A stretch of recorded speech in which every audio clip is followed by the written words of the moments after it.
Le film commence en présentant Tasso, qui raconte son passé. Il révèle que son père était un escroc.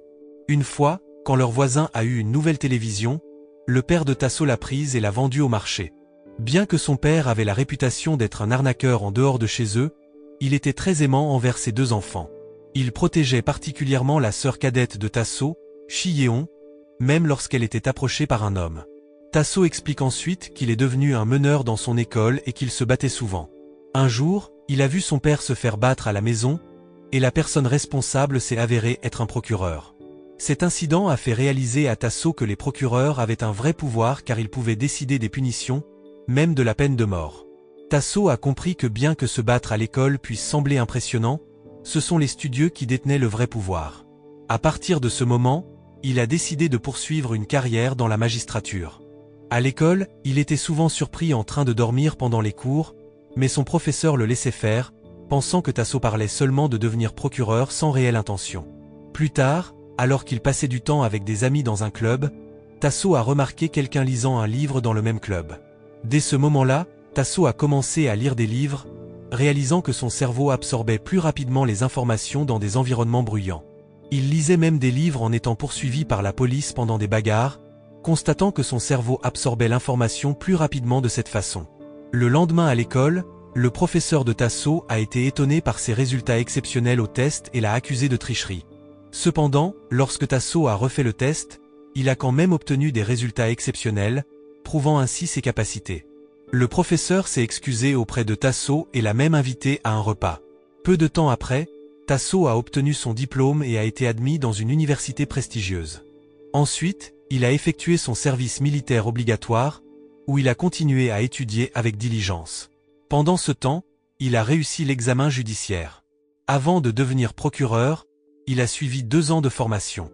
C'est pendant cette période qu'il a rencontré une femme nommée Sang-hye. Initialement, leur mariage était arrangé par le père de Sang-hye, mais il est devenu clair que Tasso avait des sentiments sincères pour Sang-hye. Finalement, ils ont décidé de se marier. Peu de temps après leur mariage, Tasso a prêté serment en tant que procureur. Cependant, il a vite réalisé que le travail était plus difficile que prévu, car il impliquait de résoudre des affaires tous les jours, le rendant plus épuisant qu'il ne l'avait imaginé. Un jour, Tasso s'est retrouvé à gérer une affaire impliquant un professeur nommé Baeko, qui avait agressé et harcelé un étudiant. À sa grande surprise, l'affaire s'est terminée sans grand problème. Les collègues de Tasso ont expliqué que le père du professeur avait une influence significative, tandis que les parents de la victime étaient financièrement désavantagés. Par conséquent, l'affaire n'a pas été poursuivie plus loin. Plus tard, Tasso a confronté Baeko, qui semblait calme. Baeko prétendait qu'il avait seulement massé la cuisse de l'étudiant, pensant qu'elle était raide. Il a même suggéré qu'il aille prendre un verre et a offert de l'argent à Tasso, ce qui l'a profondément offensé. Tasso a ordonné à son subordonné de retenir Baeko. Il a ensuite rencontré la mère de la victime et a appris que le règlement pour l'affaire n'était que de 5 millions de wons, malgré la gravité des blessures de son enfant. La mère a accepté à contre-ségur le règlement pour épargner à son enfant de plus grandes souffrances. Tasso a ensuite rendu visite à la victime, Jimin, dans son école. Jimin a expliqué que Baeko avait initialement prétendu masser sa cuisse mais l'avait touché de manière inappropriée. Malheureusement, les autorités scolaires ont pris parti pour Baeko, ne croyant pas la déclaration de Jimin. Tasso, ému par le témoignage de la victime, a décidé de condamner Baeko à 10 ans de prison. Pendant ce temps, le supérieur de Tasso, Dong Chul, l'a invité à un repas et l'a emmené dans un endroit rempli de dossiers concernant des personnes influentes, stockés dans une salle spéciale. Dong Chul a expliqué que si ces affaires étaient rendues publiques, cela choquerait le monde. Il a également révélé que lui et son supérieur, le procureur Kang Shik, étaient menacés. Après avoir appris la réputation de Kang Shik en tant que procureur célèbre, Tasso a exprimé son intérêt. Entendant la réaction de Tasso, Dong Chul lui a rapidement proposé de rejoindre son équipe.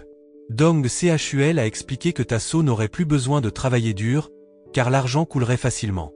Intrigué par cette offre, Tasso a écouté attentivement alors que Dong Chul posait une condition. Tasso devait assurer la libération de Baeko. Dong Chul a révélé que le père de Baeko avait un lien étroit avec Kang Shik. Tasso, poussé par ses propres motivations, a finalement accepté ces termes, surtout après que Dong Chul se soit agenouillé devant lui, un geste qui l'a convaincu. Le lendemain, la mère de Jimin a reçu un règlement de 50 millions de wons de la part de Baeko, entraînant sa libération. Ce soir-là, Tasso a retrouvé Dong Chul à un endroit où il était invité à une fête avec leur équipe. Lors de la fête, Tasso a rencontré Kang Shik et Baeko. En buvant ensemble, Baeko a mentionné la liberté de toucher les femmes dans cet endroit, ce qui a rendu Tasso mal à l'aise. Il a quitté la fête, attirant l'attention de Kang Shik, qui a exprimé son mécontentement en jetant un verre sur un miroir. Approchant Tasso, Kang Shik l'a giflé et a suggéré que Tasso devrait devenir avocat au lieu de procureur. Il pensait que Tasso ne comprenait pas la véritable histoire des procureurs, qui consistait à exploiter les victimes pour de l'argent sans résoudre vraiment les affaires. En réalisant qu'il avait trouvé le monde qu'il désirait, Tasso et ses nouveaux associés ont continué leur fête. Après les festivités, Baeko et Tasso sont partis ensemble. Cependant, lorsque Baeko a commenté la police de Jimin et a laissé entendre qu'il la reverrait le lendemain pour la faire pleurer, Tasso a perdu son sang-froid. Il a attaqué Baeko, mais avant qu'il ne puisse l'atteindre, l'ami de Tasso nommé Do-il est intervenu, membre d'un gang impitoyable de la région de Mokpo en Corée. Ce gang était dirigé par Monsieur Kim, qui avait des liens avec Kang Shik et contrôlait la région de Mokpo. Leur méthode macabre pour éliminer les ennemis consistait à les nourrir d'une substance spéciale à leurs chiens, ne laissant aucune trace derrière eux. À la suite de l'altercation, Tasso et Do-il ont été vus en train de boire ensemble avant que Do-il ne se rende à la police pour avoir agressé Baeko. Baeko a subi des blessures à ses parties intimes, et Do-il a été condamné à 1 an et demi de prison. L'histoire s'est poursuivie avec Tasso au bureau, marchant aux côtés de Kang Shik et de Dong Chul. Tasso sentait que rejoindre l'équipe de Kang Shik avait considérablement amélioré sa vie, lui permettant de réaliser ses désirs. Par exemple, Sang pourrait animer l'émission de 18h, et Tasso a réussi à faire libérer Do-il de prison en seulement 8 mois. Même leurs collègues étaient soumis à leur équipe.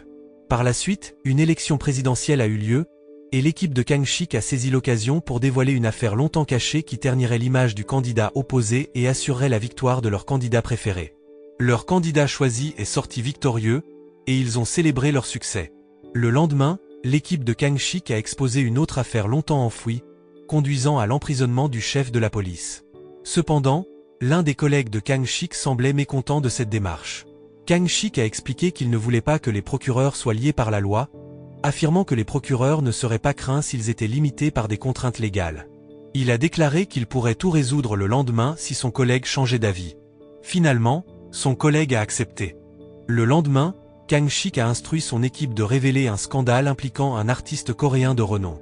L'attention du public s'est rapidement portée sur le scandale de l'artiste, les faisant oublier l'affaire du chef de police. Par conséquent, le chef de police a été libéré. L'histoire se tourne alors vers Do-il, qui avait établi un nouveau domaine d'influence et collectait discrètement de l'argent à Mokpo sans que Monsieur Kim, le chef du gang de Mokpo, ne le sache. Ensuite, entre en scène un procureur senior nommé Yeon. Et Yeon est connu pour cibler les individus corrompus. Elle informe ses collègues que Tasso a des liens avec les gangs mafieux de Mokpo et de Gangnam.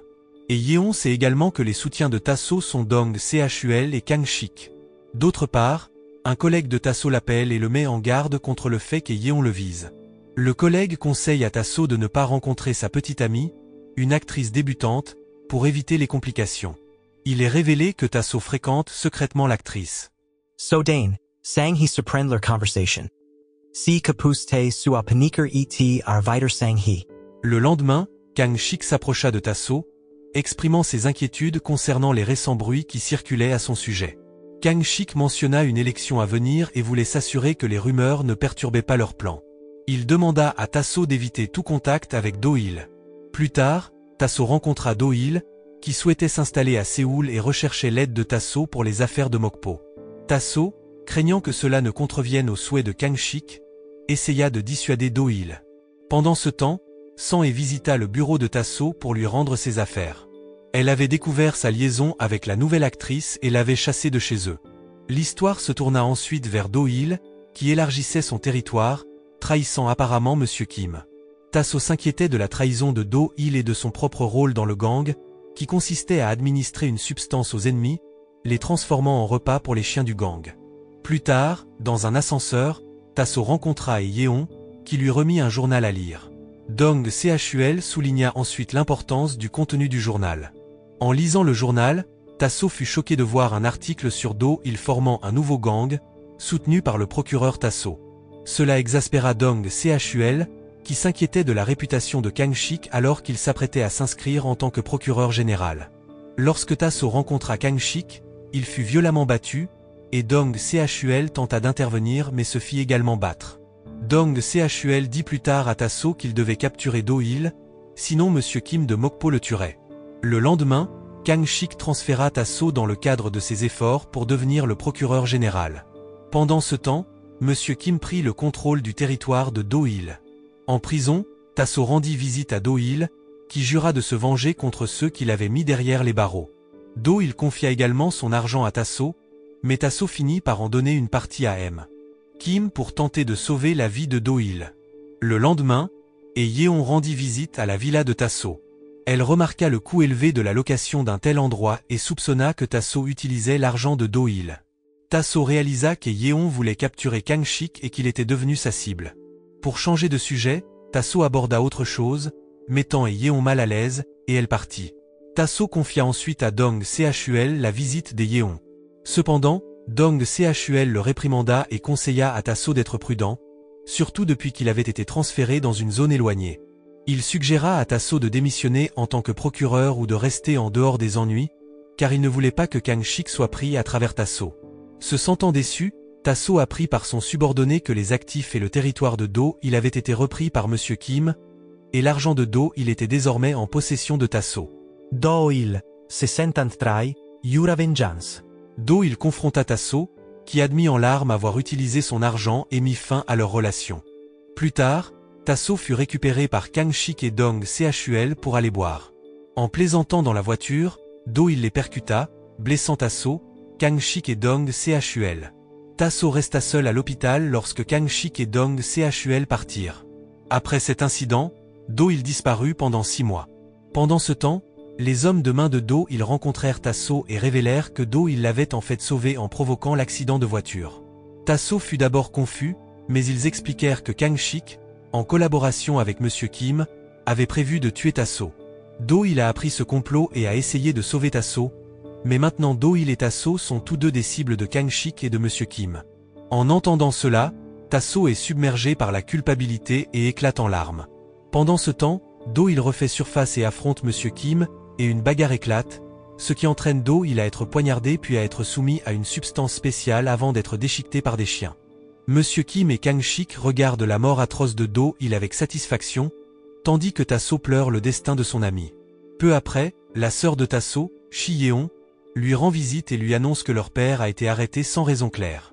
Inquiet, Tasso appelle Dong Chul pour s'informer de la situation de son père.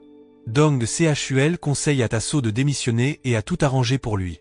Submergé par le stress de ses actions et cédant aux tentations de Kang Shik, Tasso s'évanouit soudainement et regrette ses choix alors qu'il est inconscient. Peu de temps après, Kang Shik devient avec succès le procureur général, et Dong Chul est promu. Tasso démissionne de son poste pour assurer la libération de son père. Finalement, Tasso se rétablit et utilise l'argent restant de Do-il pour acheter un immeuble, qu'il prévoit de transformer en bureau du procureur. Pendant ce temps, Yeon est transféré par Kang Shik, et Tasso s'allie à elle pour capturer Kang Shik. Tasso sollicite également l'aide de son beau-père et de Sang et pour le présenter à des personnalités clés du parti d'opposition. Plus tard, Tasso s'adresse aux journalistes, révélant son passé sombre et sa détermination à capturer le procureur général et à lutter contre la corruption au sein du bureau du procureur. Les journalistes posent des questions avec empressement, et avant de conclure la conférence de presse, Tasso expose la collaboration de Kang Shik avec la mafia de Mokpo, connue sous le nom de gang des chiens sauvages. À la suite de la conférence de presse, Kang Shik invite Tasso à une réunion et lui remet des dossiers relatifs à des affaires impliquant le beau-père de Tasso. Tasso tient bon et révèle sa connaissance du circuit d'argent de Mokpo lié à la femme de Kang Shik au Canada. Kang Shik, affirmant incarner l'histoire du procureur, défie Tasso, affirmant qu'il ne peut pas le battre. Et Tasso promet de faire de son mieux. Kang Shik organise ensuite une conférence de presse pour contrer les accusations contre Tasso et empêcher Tasso d'entrer en politique. Cependant, la déclaration antérieure de Tasso a déjà attiré l'attention du public, ce qui a conduit à l'arrestation réussie du gang des chiens sauvages. Après la conférence de presse, Tasso déclare ses aspirations politiques et cherche le soutien du parti. Apprenant cette nouvelle, Kang Shik devient de plus en plus agité car Tasso est sur le point de prendre le contrôle du district le plus influent de Séoul. Frustré, Kang Shik décide de se rendre dans une salle de stockage pour récupérer des dossiers cruciaux qu'il peut utiliser contre Tasso. Cependant, dans un tournant inattendu des événements, Yeon arrive par derrière et surprend Kang Shik en train d'agir. Avec cette révélation, Tasso suscite la sympathie du peuple coréen, et il remporte avec succès la victoire à l'élection présidentielle. Pendant ce temps, la carrière de Yeon progresse, et Tasso émerge comme le vainqueur de l'élection. La morale de l'histoire est donc, ne jamais sous-estimer le pouvoir de la vérité et de la détermination. Même face à l'adversité et à la corruption, la justice finit toujours par triompher.